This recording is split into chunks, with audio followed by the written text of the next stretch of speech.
You are listening to Fantha Tracks. Because of the following special program, Wonder Woman and the Incredible Hulk will not be presented this evening. I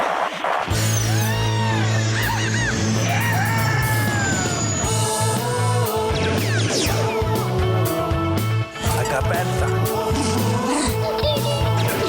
It's time to get all your Star Wars news in a single file. That doesn't sound too hard. Boom! This is Making Tracks. This is the way. Here are your hosts, Mark Newbold and Mark Mulcaster. I know these people. They are brutal. Does this look Jedi to you? That's not how the Force works. They'll never see it coming. Count me in. Misa back! You're listening to Making Tracks, and a very special episode as we celebrate the 6th running of Star Wars Podcast Day. Fantha Tracks are part of the celebrations once again, with all 7 of our shows part of the 2026 lineup. We're going to kick off the Fantha shows with Making Tracks, and myself heading to Newark and Festival of the Force 2026, where I had the chance to sit down with numerous Star Wars stars. And here you can hear a first. It's Paul Kasey, Admiral Raddus, and Tim Rose, Admiral Ackbar, on stage together, talking about their experiences with myself. So to celebrate Star Wars Podcast Day, is Tim and Paul and me at Festival of the Force. Hello everyone, it's back on the stage. Here is Paul. Tim will be shortly, but we thought we'd get started so we can give him a big round of applause when he comes up. Yes, well, Tim deserves a big round of applause. He does, and so do you. Can we have a round of applause for Paul, please? So, haven't seen you for a while. How's life? Life is very good, thank you. Yes, I'm waiting for the spring to come, you know. Yes? Yeah. Aren't we all? Aren't we all, yes. And what are you up to? What's your career giving you at the moment? So, a little bit of House of Dragons for me. Yes. Interesting stuff. A couple of little things on House of Dragons, which will be season 3, so it's not out yet. Yeah. And what was that like to film? I mean, that's a big production. Even though it's television, it's every bit as big as a movie. Epic, yeah, absolutely. So I filmed in North Wales. It was just phenomenal. Like the scenery, the location, the production itself. I mean, I was in sort of makeup for 6 hours. So, you know, it's quite funny because they got me in really early to look at the set first. Yeah. What the location. And, you know, the sort of director and the first AD, they're all and sorting stuff out. And then 6 hours later, I turn up and no one recognises me, right? Because I just, you know, 6 hours of makeup. Yeah. Anyway, we will all stand up for... Yes. Round of applause, please. Tim Rose.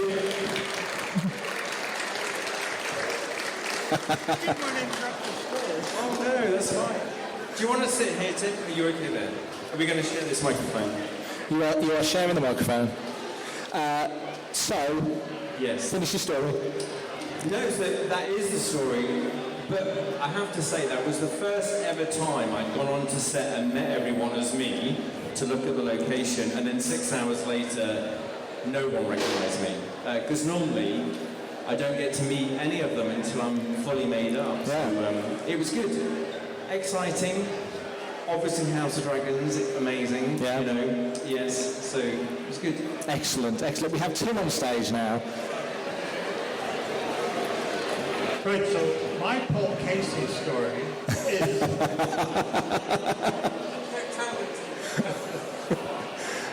we worked together on Rogue One. He was Admiral Raddus, and we were just his 2 assistants behind him there. Now, Aiden and I could only see out of our right nostril, so we had exactly that much ability to tell where we were. Admiral Raddus had so many servos in his head that they had no room left to let Paul see anything at all. So he was in complete, total darkness, and not able to breathe very well either.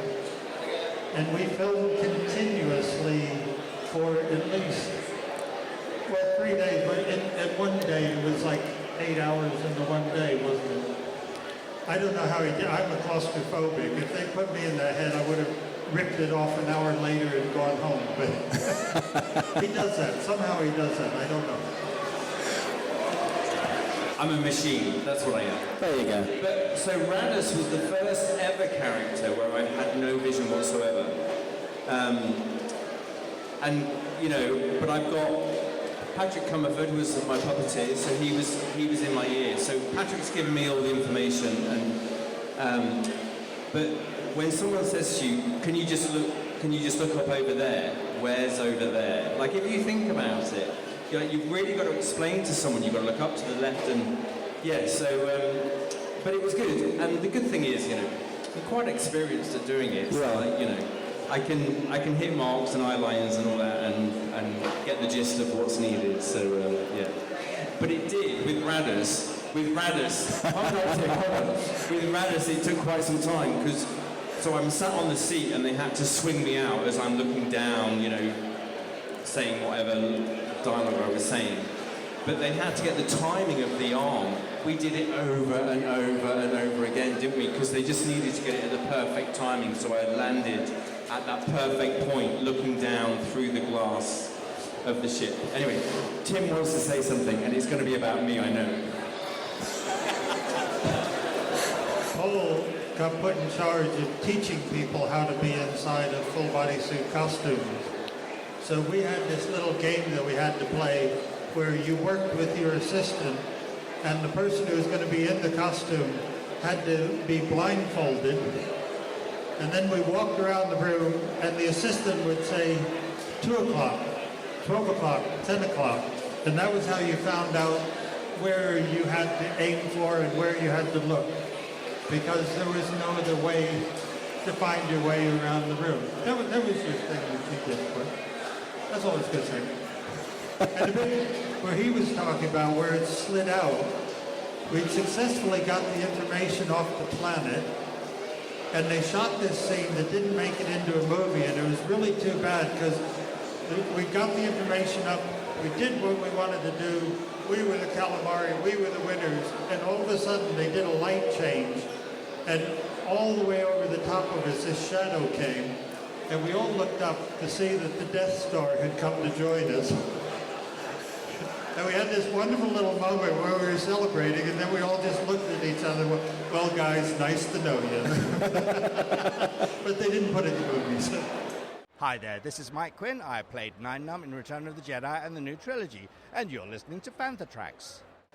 So just going back to what Tim was saying about the game of being blindfolded, it's really helpful if you're, you know, if it's your puppeteer who's puppeteering your face is giving you the information.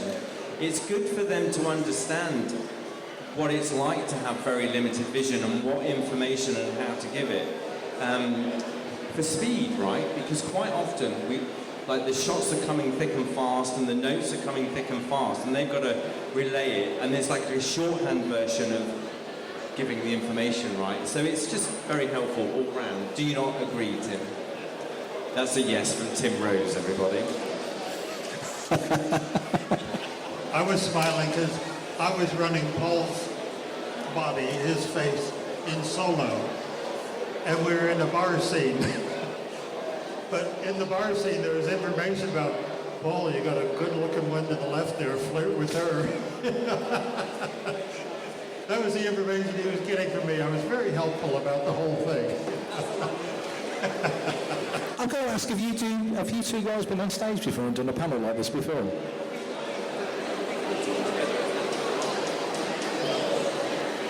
No, so I think we've found a new double act here. This is perfect.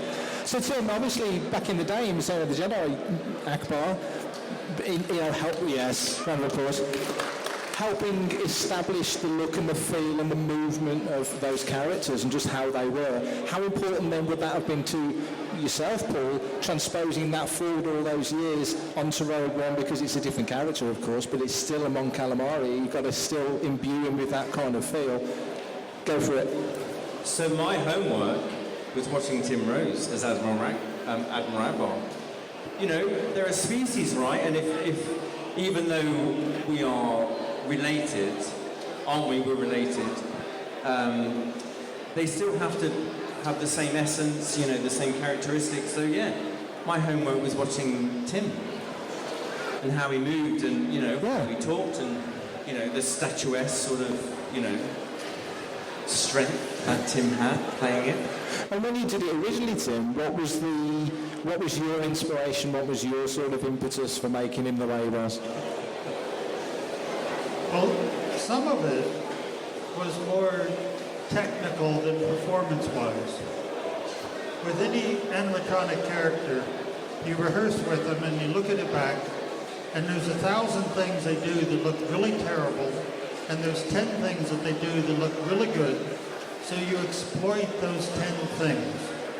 Now, one of the things that I always love, one of my favorite still photographs and look from the original Ackbar was he has this very strong, very military sort of stance where he stands there like this. The reason he's standing there like that was because they had very long little tentacle fingers. But the tentacles, if you hit anything, they would just wobble and it would look like latex and they would look artificial. So half the trick was to hide the bits that didn't look good. So the original Ackbar was either hiding his hands or they toupeed my hands onto an object so that they wouldn't wobble about. But the end effect still created a character, a good-looking character.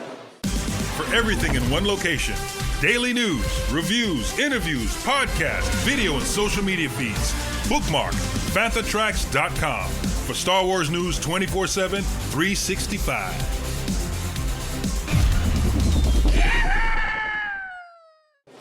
And when he made the film, Raddus obviously has these incredible moments, but before that, Ackbar has some real standout moments in Jedi, the briefing room sequence, the battle at the end.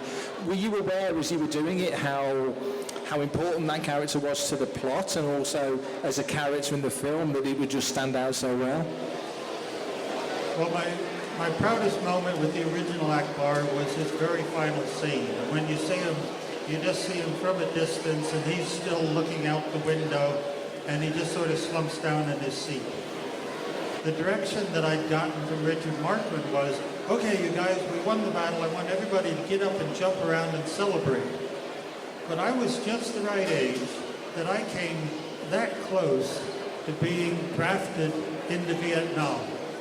So I had very strong attitudes towards war and peace and fighting and all those things. And it's like, I think we should be very proud of what we accomplish in a war, but it's not something you celebrate if you know the difference. So when he said turn over, I thought of the people that I had sent out that hadn't come back. I thought of the people on the Death Star who weren't necessarily all that bad. It's just they needed a job and they were cleaning the toilets or whatever, so they all died as well. And the weight of it just pushed me down into my chair. Richard comes running over. I told you to jump up and dance around the room. And I said, you got Ackbar's performance. You want somebody to dance around the room, you can put somebody else in the costume. And this is a 24-year-old kid talking to the director of a movie. I got fired a lot when I was young. But Richard didn't fire me, and they kept it in the movie, and that's actually my proudest moment of Ackbar in the movie. So. That's a great story, because I suppose when the editors get hold of the footage and that felt like a real moment. That felt like something the director would say, just slump in your chair. So that was a great choice by you to do that. He corrected me the whole time. He told me to do it, yeah. Paul, with Raddus, technology's moved on, time has moved on. Even though the story's set before we see Ackbar, because obviously Rogue One's before Jedi, but yes. You're inspired by that performance. How do you pull that all together? Because it takes a team to make these things work, doesn't it? Oh my God, it's a huge team, yeah. And I had 2 puppeteers on the head, and then obviously myself, and yeah, it's teamwork. It truly is. And you're right, like the technology in animatronics alone is phenomenal. Like, it's just leapt forward, hasn't it, Tim? Like what they can do. And the thing is with sort of Admiral Raddus, when they know there's a creature that's got dialogue, then there's a lot more servers. Yeah. Because they've got to create all the vowel sounds and they've got to do all that for it to talk. But yeah, I think as like full animatronic heads, that's probably the fullest one I've ever worn, just because of the amount that was in it, what it could do. You don't really see it on the movie, but even the sort of his chin, like it just moves, like it swags, but you don't really see it because the edits are so quick. Yeah.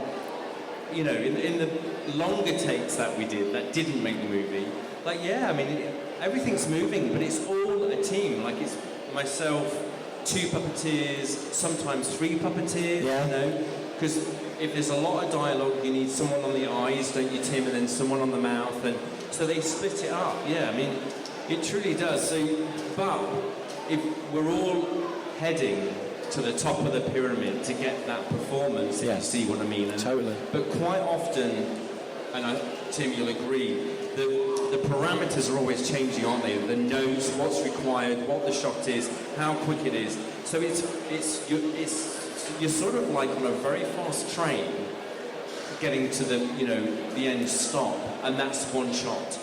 And you're doing one after the other after the other. As I'm saying, then that whole process starts again for the next thing. Yeah, absolutely, yeah.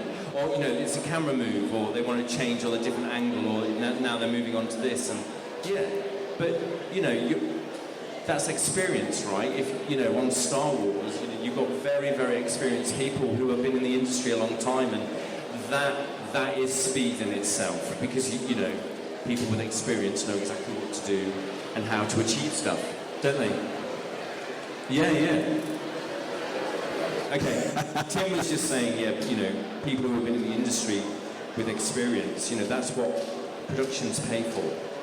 I was going to say, you rehearse it, but you're bringing your own skills to it, so that's the shorthand that can make it a quicker process. Yes, but you can only sort of rehearse the general stuff, if you see what I mean, because on the day, if you think about every department, whether it's costume, whether it's the camera crew, the director, like all of that information can't be rehearsed, because that happens on the day, so all the lighting or the timing or all of that, so yes, you do rehearse, if you see what I mean, but not to the level of what's required. Gotcha. But, everyone comes together. It's like a very big hug, and then you create magic. What a wonderful way of putting it. Tim, when you did Ackbar, and of course it came back for, the more recent films, but when the voice is added, as part of the performance, and that pulls the sort of ties the bow on the character, essentially. What's your view on that when you've performed him? You might have vocalised him on stage, and then you get an actor puts the voice over the top, yourself with Stephen Stanton. What does that feel like when that final performance is set? Well, the original voiceover was Eric Bowersfeld, who's no longer with us, I'm afraid. But I really loved it. I worked with Muppets before I ever went to work for Star Wars. And in the early days, before there were so many computers and so many servos and all that, it could take up to 6 people to make one creature come alive. And the magic, as Paul was saying, is when all the people just know exactly what they're doing, and you can ad-lib and the character stays alive, you all become a part of something that's better than the individual bits. And as things grew on, the number of people doing it decreased as the technology increased. But still, it is people working together. So I was all of 24 years old, and I was doing all the dialogue in the Ackbar costume. But of course, they all were probably like that. You couldn't possibly use it. But also, Ackbar was a character because of his position. He must have been in his late 50s, early 60s human years. So a 24-year-old kid is not going to do that voice. So Eric worked together and finished the costume, finished that character. And that's what I love about those characters. We're all part of them, but we are not them. They tend to grow and have their own life, is what I'm trying to say, I guess. I'm Derek Arnold, and I get my news from Fantha Tracks. And Paul? Yeah, I think the same with Raddus. Like, my voice is my voice. Yes, I can change my voice. I can do lots of things with it. But when it comes to characters like that, there are people out there who, it's their speciality. And like Steve Stanton, like Raddus's voice, you listen to how he talks, and it just matches they just match perfectly. And I mean, you know, he would have auditioned or sent in tapes with that. Well, he probably would have done multiple voices for them, and they would have gone, we like that one. So yeah, they have to match. And like Tim was saying, like, you know, I think I've got quite a light, high-pitched voice, but they would have, for Raddus, they would have wanted someone with a very sort of rounded voice. I don't have that voice. So even though I could be saying the dialogue on the day, or even a puppeteer is reading in the dialogue, they just need that correct voice, if you see what I mean, to match the character. It's the icing on the cake, yeah. But they have that luxury, right? They have that luxury to go, right, we've got the performance, we've got everything, now we're going to get his voice. And you know, they put it out. Like any other audition or casting, or, you know, or let's go to this voice artist because they've got that range of voice we're looking for. You know, it's top draw. Star Wars is top draw. They can, you know, get it all. It is. And you guys have illustrated one thing about Star Wars is that very rarely does one performer play one character. There's been more than one actor play Han Solo. There's been more than one actor play Luke. You know, there's been multiple elements. Oh, Tim's got his hand up. They may have killed me, but I was the only one to ever play Admiral Ackbar. Well, there you go. Out of all the classic characters, I'm the only one who can say I was the only one that ever played him. We'll finish on that because we're not going to top that. Can we have a round of applause for these fellas, please? Enjoy the rest of your day, everyone. There's lots to see. Enjoy. Email radio@fanthatracks.com. Head to links.fanthatracks.com for links to our social media feeds, Fantha Tracks TV and Fantha Tracks Radio. Thanks to James Semple for the Fantha Tracks intro, Blues Harvest for our Making Tracks opening music, and Mark Daniel and Vanessa Marshall for our voiceovers. New episodes drop Tuesdays and Fridays at 7 o'clock UK time. Our weekly news show, Good Morning Tatooine, goes live Sundays at 9 o'clock UK time on Facebook and YouTube. And remember, Fantha Tracks is absolutely free, so it costs nothing to stay updated on all the latest Star Wars news. Coming up next on Fantha Tracks Radio, it's the Fantha from Down Under.